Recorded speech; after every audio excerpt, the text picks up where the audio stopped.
Welcome to Baseball Money is Fake, a fantasy baseball podcast on the Sports Gambling Podcast Network. I am Blake Meyer from Fantasy Pros, and with me, as always, is my man Ryan Gilbert from Odyssey Sports and SGPN. How you doing today, Ryan? I'm doing good. We're back. Baseball is going to be back on Friday after the All-Star break here. Fun All-Star break, whatever, it's for the fans. So hopefully you guys all enjoyed that. But yeah, fantasy baseball kicks back off on Friday. It feels weird. I feel like in past years there were a few games on this Thursday here, but maybe they wanted to give the players an extra break.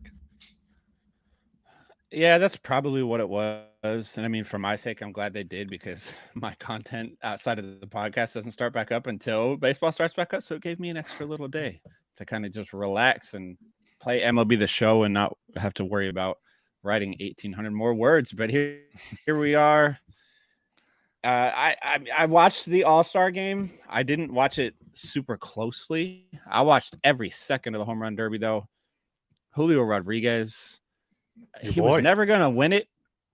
But he put on a fucking show, man. 41 home runs in front of the home crowd. I was literally yelling from my kitchen as he kept hitting home run after home run after home run. And not to be one of those get off my lawn guys, but I do agree with the people that say they wish they would go back to the 10 swings. I'm kind of in the middle. I like the timer, but I do want to see the home runs.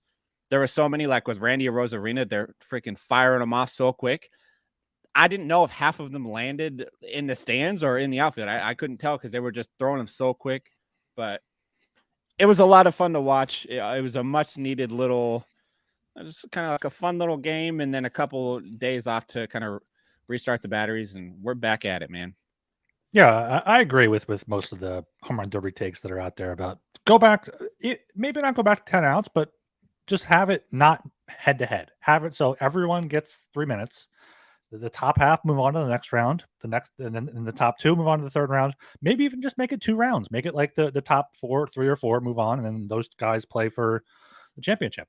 But yeah, I think having the outs and being able to see the actual home runs that land is a big part of it. Or just enforce the rule where you can't throw your pitch until the ball lands, and then you'd be able to see all of the balls land. But they don't care to enforce that because it's a home run derby because no one really cares. But yeah. Good for J-Rod there. Put on an absolute show. Good for Vlad. People forget how he just hits absolute tanks. So yeah, good show there in Seattle, and a good bet on the longest home run under as well with the Seattle atmosphere. Yes, sir. And I still think it is so funny how I just assume that people don't live in Washington. When they think of Seattle, they just think like, oh, it's always gray and rains all the time. Because to be fair, that's what it does. But I would like to point out for like the last 6 weeks, it has been like 90 degrees here and not a cloud in the sky. The day that the All-Star, like the home run derby starts, it's like 68 and overcast everywhere. Same thing on the All-Star game day.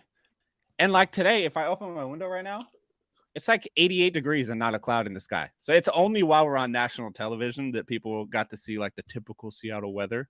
But now it's just hot as shit, and I'm here for it. Yeah, that's good. Before I get too scatterbrained into it here.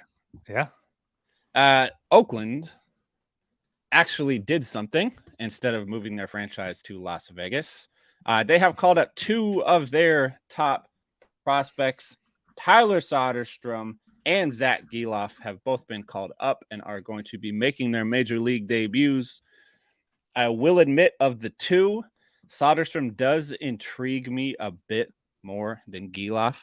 He does have catcher and first base eligibility in some formats. I know on ESPN he does not, but there's always an allure to a guy that has catcher and any other positional eligibility that's not like designated hitter, because it's kind of fucking lame.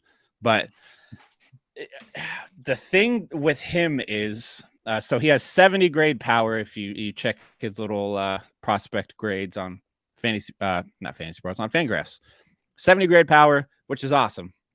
But man, does he strike out a lot. He's got about a 27% K rate career in the minor leagues. And he plays in the PCL, which is very hitter friendly. He's got 20 home runs so far this year in like 68 games. So like he has legitimate power. He gets good lift on the ball, and he is a pretty predominantly pull hitter, which we talk about a lot. Fly ball hitting pull hitters seem to do pretty well in the power department. But the problem is going to be that strikeout rate and the batting average.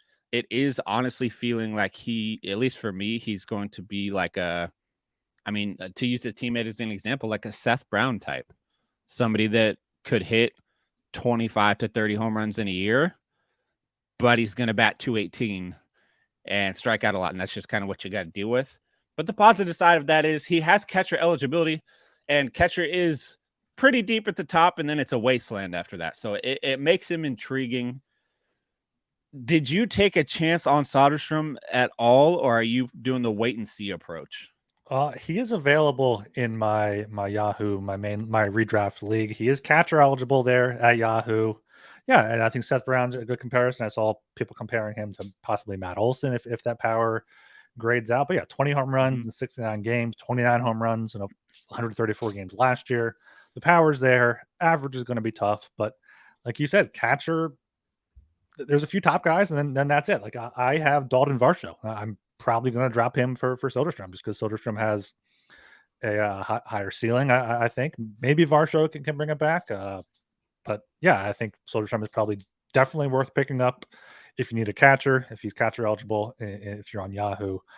Otherwise, still, yeah, if you're in a deeper-ish league, 12-plus teams, and you want some pop, I think he's, you know what, you can definitely get worse than him, someone that's already hit a home run every 3 games in AAA. So I think Soderstrom would be good to pick up.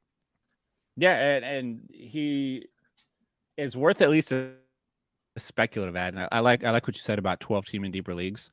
That's probably where I would say he's worth a speculative ad. Is probably a good way to do it. Like you add him to your roster, but don't expect to start him.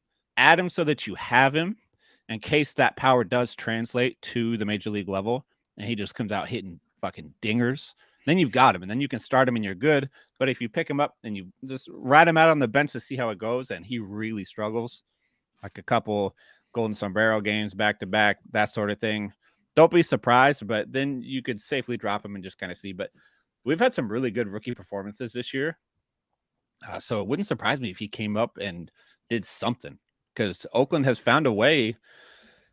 Their team sucks, man, but like their bats are pretty good.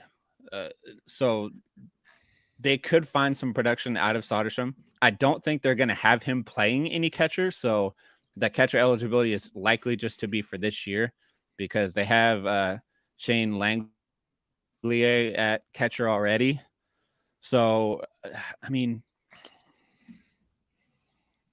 I picked him up in my 12 team, but I don't think I'm not going to be starting him, at least not till at least mid next week. I need to get a feel for how that contact is going to translate, because I'm not a big fan of the contact that he made at the AAA level.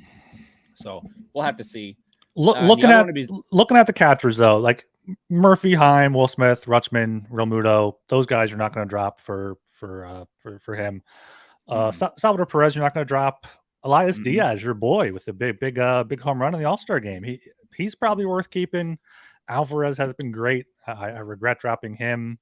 The Contreras brothers have both been pretty good, especially Wilson there in St. Louis. Stevenson has been up and down. Yeah, catcher is, I guess, deeper than I thought, but it's just like it gets shallow quick. Like after those top 2 or 3 to 3 or 4, it just gets like the slop. So maybe, he has a higher upside than that slop. Yeah, and I mean, right now I'd probably just off the top of my head, I'd probably slide him in at 15 right now for my catcher rankings. Would probably be a safe spot, because then I can easily move him down from there if I need to. But he could jump into that 12th spot, right around where I had like a Cal Raleigh. He could move up to there depending on how he does, because I guess you could say he's very Cal Raleigh-esque too. Like power, not a lot of great contact, but the power's there. Like that sort of type player. Except he doesn't switch it like Cal Raleigh does. What do you think about Varsho? Would you rather have Soderstrom or Varsho rest of the season? Right now, Varsho. But I don't like Varsho, so I wouldn't want Varsho either. So I don't know what that says about Soderstrom, actually. Yeah, I didn't like Varsho either, but someone dropped him. I picked him up over a month ago now off waivers. I've been holding on to him. He's been bad. So I don't know if I don't want to drop him though, and then have him find his form like he did late last year. So it's tough, the catcher position. And that might be just what happens too. Yeah. We are brought to you by Circa Sports. Their Circa Millions and Circa Survivor contests are back. There's $14 million in guaranteed prizes up for grabs. Circa Millions is their 5 NFL picks against the spread each week. Circa Survivor contest, pick up a different moneyline winner each week. You can enter in Las Vegas, but you can play from anywhere. Sports Gambling Podcast will be out there the last weekend in August if you want to hang with the guys. So circasports.com for all the details. Circasports.com. Chad, rest of the season, I think Judge has a lot more value than those guys that you would give up. And it's a dynasty league, so you should have Judge for next year as well. I think that's a good move to trade for Judge. Does that mean Noda will be traded from Uncle Ted? What up, Ted? No, Noda's not going to be traded. He's not going nowhere. He's still good to go. Does Paul Skeens remind me of Logan Gilbert? I actually think he could be better than Logan Gilbert. He throws a whole hell of a lot harder. And I didn't buy into the Varsho hype either. I think coming into this season, I had him 5th on my catcher rankings. So I don't know if you count that buying into hype, but a lot of people had him number 2 on their catcher rankings. I didn't see the game translating over to this year, but it made sense though. It was going to be an outfielder with catcher eligibility. It made sense for people to be buying into him. I remember when that trade happened, we talked about it, and I was like, I don't see why he's so good, but if you give those numbers from the catcher position, you'll be fine. And you know what? Maybe he ends up with 20, 25 home runs. He had 27 last year. We're hitting 235. So if he has a decent second half, he can get back up to that. It's just not quite the step forward people expected in a better playing atmosphere and a better lineup. That is true. I wasn't fully out on him. I just didn't fully buy into the hype. I loved the power speed combo from the catcher position. He just didn't make good enough contact for me to be able to say, oh yeah, he can definitely repeat those home run numbers coming into this season. He was walking a very fine line between, damn, he's got good pop for a catcher, and damn, can even hit above the Mendoza line this coming season. And he seemed to fall below that this year, which sucks. But I mean, that's how it goes to players like that. Cal Raleigh's kind of doing the same thing. He's not hitting that well, and the power's not there like it was before. There's 2 big dumper references in one episode. You're welcome, Mariners fans. But I do want to cover the other Oakland A's call up real quick. Zack Gelof plays second base and third base. He's getting called up, and he's going to also be making his major league debut by the time you listen to this. I don't like him for fantasy purposes right now, just because he did have a little bit of pop in the PCL, but everybody has a little bit of pop in the PCL. He's not a big on base guy, not a high average guy. Again, just like Soderstrom, he's got a higher strikeout rate as well. A guy of his caliber, he has like okay pop, I guess, but I like to see a higher line drive rate. I think line drive rate translates more to major league success, and his line drive rate was like just shy of 20%, I think. Not great. But man, it's a tough one.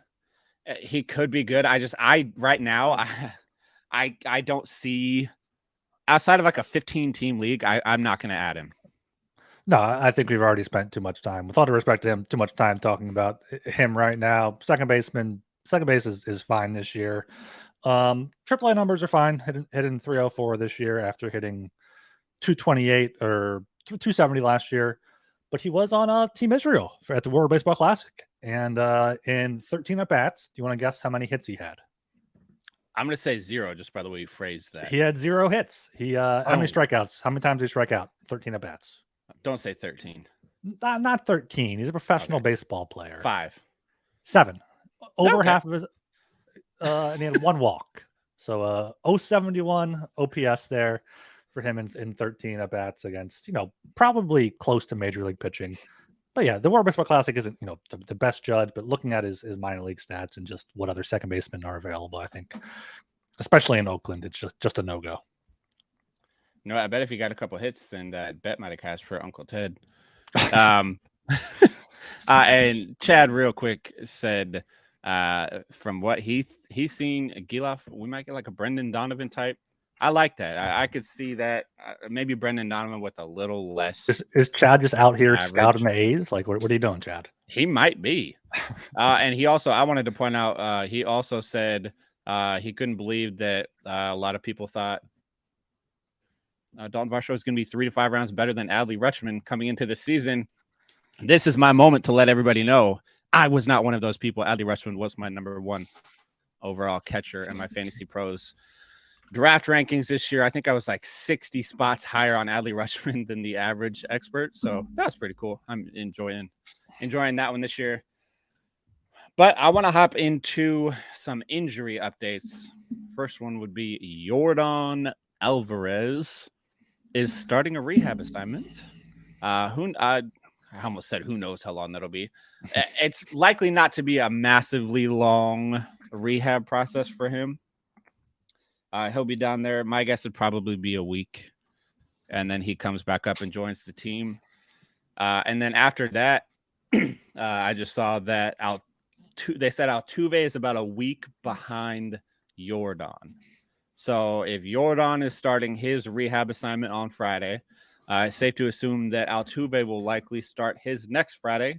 So if you're in a weekly league, this ain't the week for Altuve. He's not coming back Monday. There's no hope there.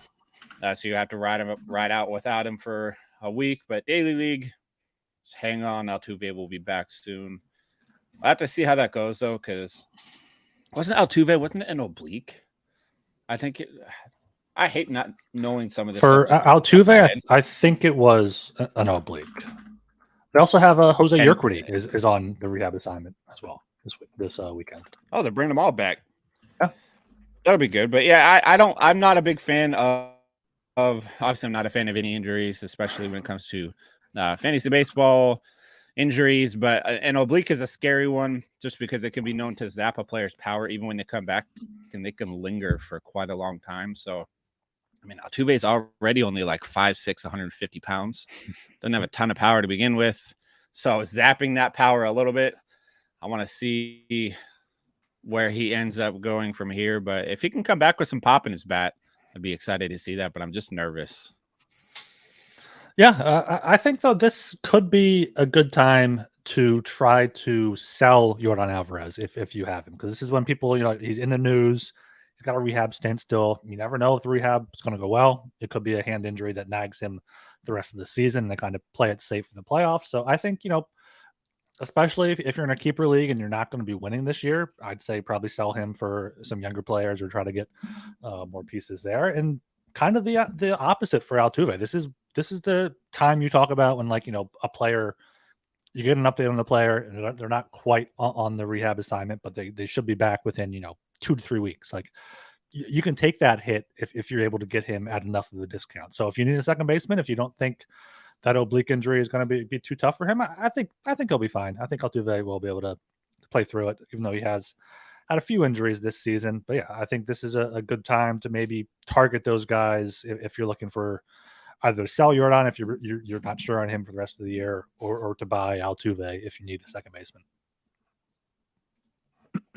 Ooh, buying Altuve, I kind of like that. One person that I guess, do you have any other injury updates before I move into some waiver wire stuff? I don't believe so. That's all we had all off the top of our head, I believe. Let me just check if there's anything. Yandy Diaz on the paternity list. Good for him. Gonna be a father. Oh, yes. No, don't really see anything much there. Oh, I mean, I'm waiting for an update on Bryce Harper. Bryce Harper got hit on the elbow, I believe, Saturday and was removed from the game. Did not play Sunday, but was apparently available to pinch hit. So hopefully he's in the lineup tomorrow and it just silences all doubts. But if he's not in the lineup tomorrow, that could be a serious issue because he's had a week off now. as somebody that just traded for Bryce Harper in the SGPN Dynasty League, I hope that he is not overly injured and is back in the lineup, because I gave up a shit ton. I mean, I didn't give up a shit ton for Bryce Harper. He was like thrown into the trade. Bryce Harper, just a throw in Bryce Harper. Yeah, he kind of was. I gave up Ronald Acuna and Anthony Volpe, who I haven't started one single game this entire year, and I got George Kirby, Bobby Witt Jr., and Bryce Harper. I mean, I'm one game back from the lead in a dynasty league. My whole team is young. My lineup for hitters is stacked, but my pitching is really struggling. I wanted Kirby so bad because I think he has a massive second half. So, did giving up Acuna suck? Yeah. Did giving up Volpe suck? No, even though he's been doing well lately. Again, he was never going to start on my team. I have so many middle infielders, and I like Bobby Witt Jr. a whole hell of a lot better. But moving into some waiver wire talk, one guy that I want to point out, it's somebody that we talked about weeks ago. It might have even been like almost 2 weeks ago or 2 months ago at this point. Jarren Duran for the Boston Red Sox has been playing like a man possessed since the beginning of June. He's hitting .362 with 16 extra base hits, scored 16 runs, and stole 10 bases. He started out the year very hot. He was a very hot waiver wire pickup. And then he cooled down quite a bit for a while.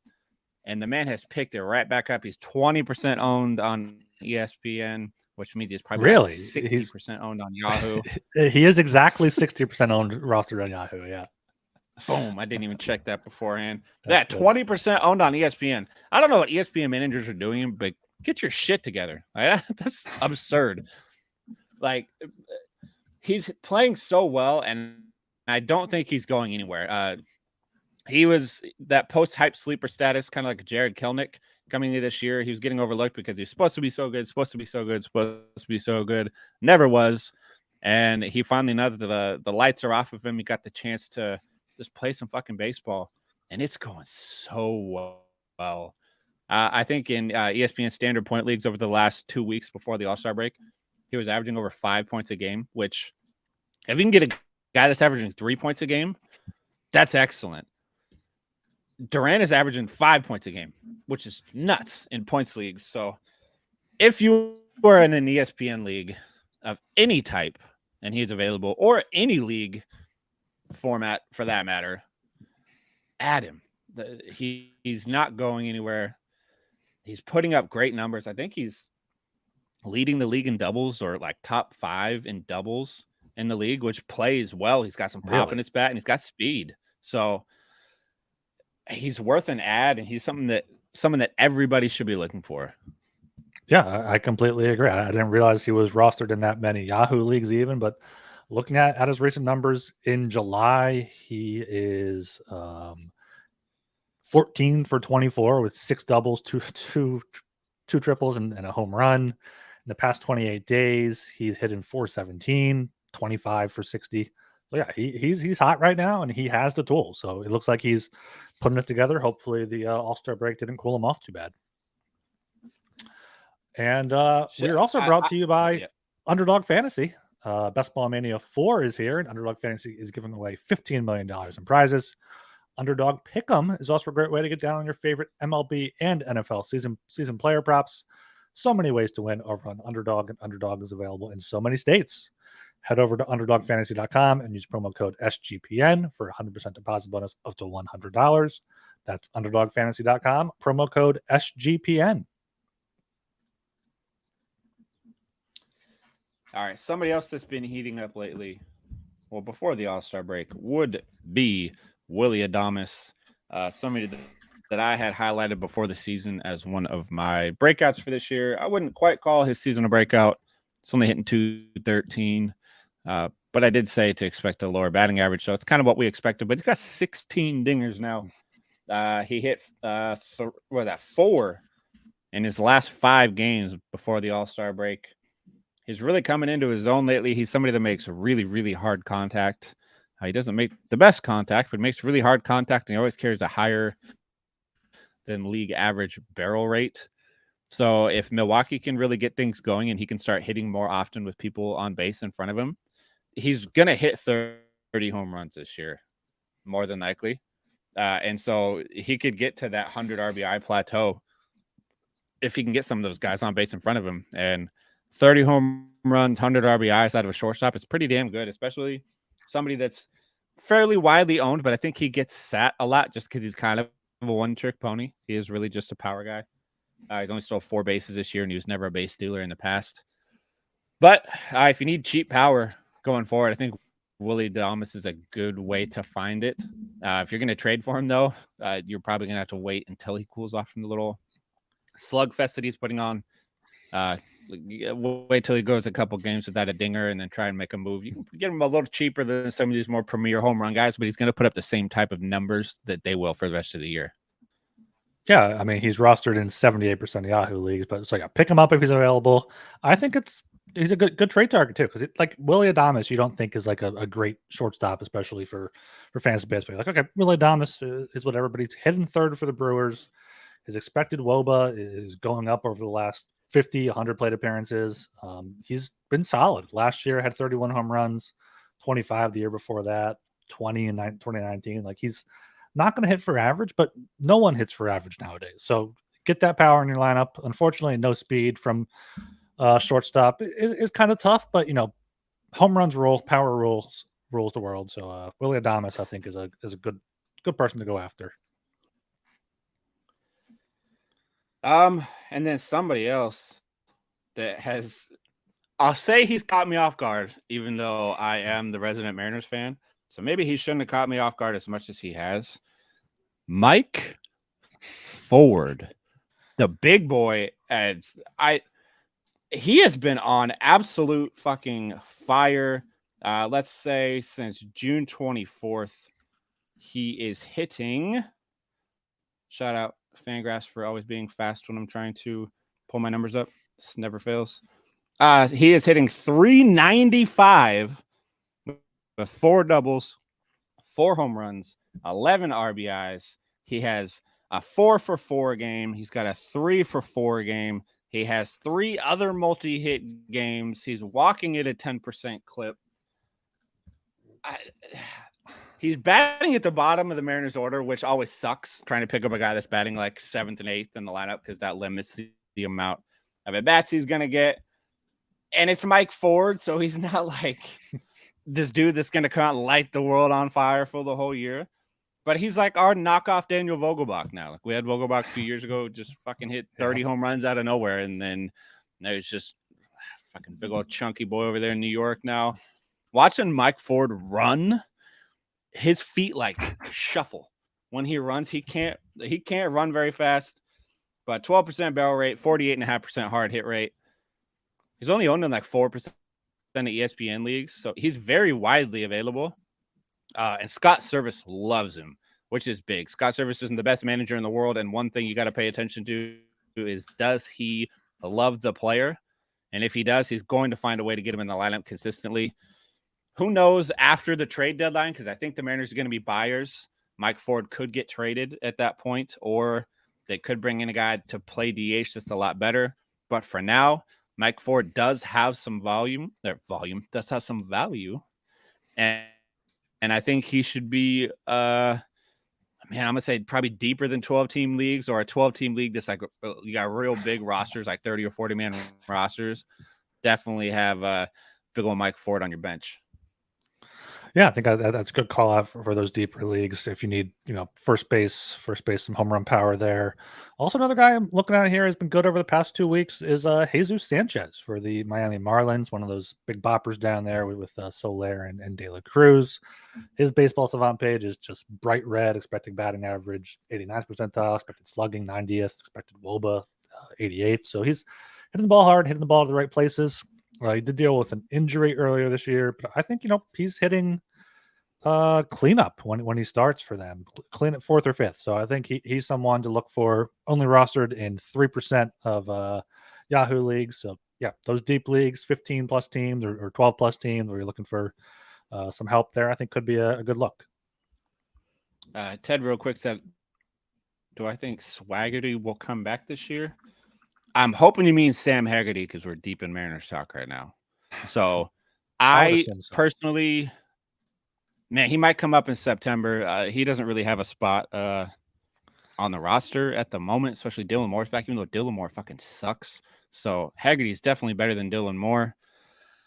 But yeah, I don't think Swaggerty is going to be up. Sam Swaggerty is going to be up this year, at least not for a meaningful amount of time. But I have been meaning to get back to in that Rainier's press box to try and get a little interview with him real quick because he was super nice last year, and I just want to talk to the dude again.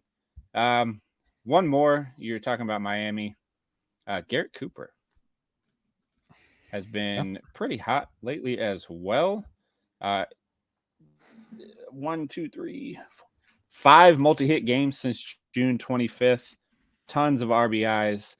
He's always been a good contact guy. The power hasn't necessarily always been there, but he's got 12 dingers on the year so far. So he's got a little bit of a power swing.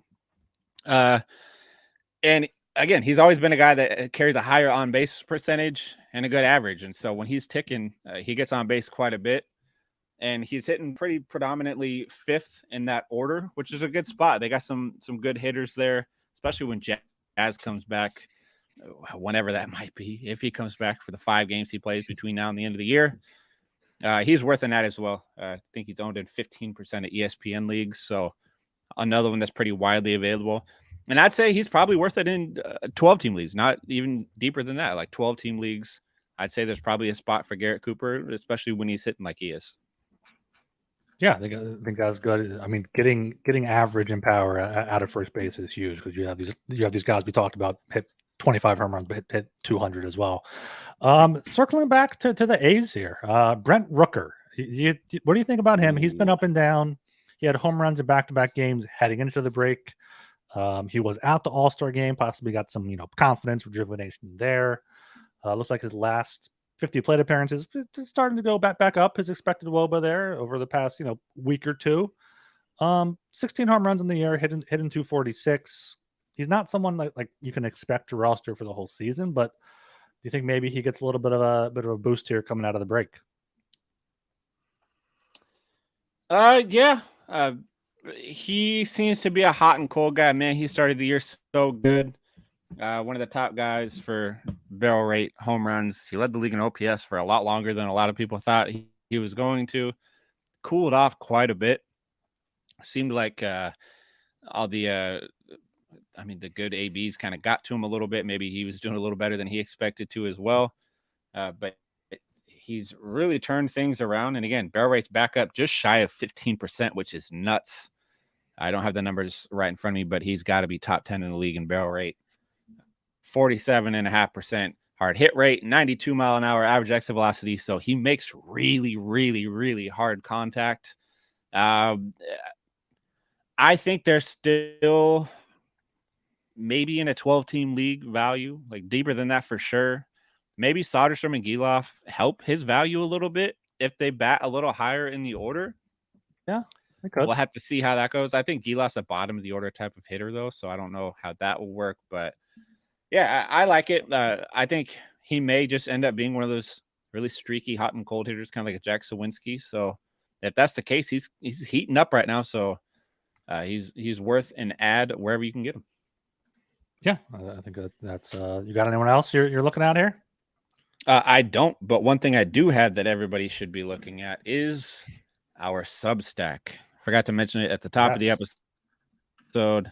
fakebaseball.substack.com. Not only do me and Ryan make this podcast, not only do I write for Fantasy Pros and Ryan work for Odyssey Sports, we also have a Substack where we put out a ton of written content just for you guys. It's kind of a catch-all where we can write about all the fantasy baseball related things that we don't have the ability to write about on the other platforms. Go subscribe over there. There's free subscriptions. If you really love us and want to continue to support our work, there's paid subscriptions as well. And we are running a giveaway over there. It is the latest post on the Substack. It's easy to find. Just go there. And the giveaway is whoever picks the MLB player that hits the most home runs between Monday and the end of the year wins the giveaway. You win a free 1-year paid subscription to the Substack. And I dug into my bag of sports cards and I pulled out for all you sports cards addicts out there, 2022 Topps Chrome Gilded, the very expensive version. A Rose autograph out of 25 of Kevin Gossman. Just some little extra throw out there for you guys. But you have to be subscribed to enter. Subscribe to the Substack. And also make sure you follow us on Twitter at Fake Baseball. Make sure you follow us on YouTube, Fake Baseball Money, Twitch, Fake Baseball Money. And you can follow me on Twitter at Buhlockay, BUHHLOCKAYE. And you can follow me on Twitter at RGilbertSOP. And we'll catch you guys next time. See ya.